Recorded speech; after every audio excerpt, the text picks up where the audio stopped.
এখন শুনবেন রাত 32:30টার সংবাদ। রেডিও ঠেলা মারা যার নেই কোনো আগাগোড়া, খেলা ঠেলে টেলিভিশন থেকে আমি সাথে আছি মোহাম্মদ টয়লেট খান। সংবাদের শুরুতেই শিরোনাম। গ্রামের ফ্রি ফায়ার খোরদের বিরুদ্ধে স্মার্টফোনের মানববন্ধন। রহনপুরে মহানন্দা রেলের চাকাবা। ডেঙ্গু মশার কামড়ে 3 জন আরোহী নিহত এবং শীতকালের সাথে গরমকালের মারামারি। এতক্ষণ শুনছিলেন সংবাদ শিরোনাম, এবার শুনবেন বিস্তারিত। গ্রামের ফ্রি ফায়ার খোরদের বিরুদ্ধে স্মার্টফোনের মানববন্ধন। তারা হায়রাকোনাতে গিয়ে মানববন্ধন করেছেন এবং স্লোগান দিয়েছেন যে ফ্রি ফায়ার খেলা বাদ দে, আমাদের মুক্তি দে, আমাদের চার্জে দে। খবরে জানা গেছে একটি স্মার্টফোন ফ্রি ফায়ারের চাপ সহ্য করতে না পেরে হঠাৎ হার্ট অ্যাটাক করে। তৎক্ষণাৎ তাকে মেডিকেলে নিয়ে গেলে চিকিৎসারত ডাক্তার তাকে মৃত বলে ঘোষণা করেন।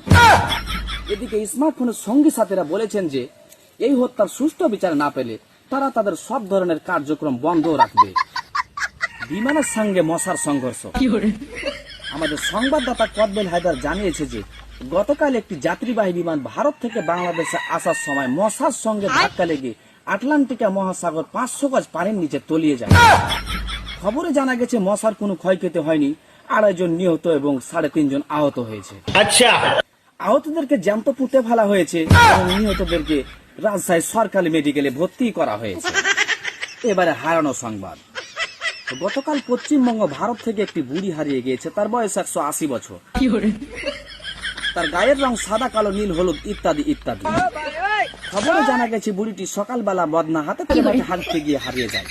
তাকে যদি কেউ খুঁজে দিতে পারেন তাকে তো পুরস্কার দেওয়া হবেই, তার সাথে তারা হাড্ডি গুড্ডি ভেঙে চুরমার করে দেওয়া হবে। এদিকে গতকাল রহনপুরে মহানন্দা ট্রেনের চাকা বাস্ট হয়ে 600 জন নিহত, আরো কতজন আহত।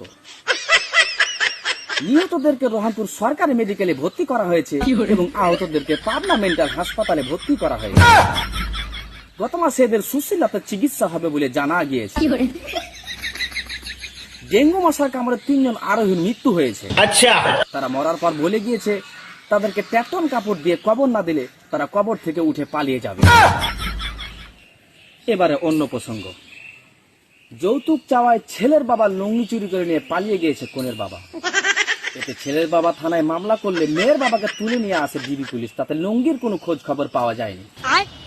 এদিকে লুঙ্গি চুরির কথা অস্বীকার করলে 8 দিনের রিমান্ড মঞ্জুর করে আদালত। এদিকে গতকাল মহানন্দা নদীতে আগুন লাগে পানি পুড়ে ছারখার হয়ে যায়। মাছের কোনো ক্ষয়ক্ষতি হয়নি, শাওলা কয়টা সব নিরাপদ স্থানে রয়েছে। এদিকে ফায়ার সার্ভিসের 36টা ইউনিট 7.5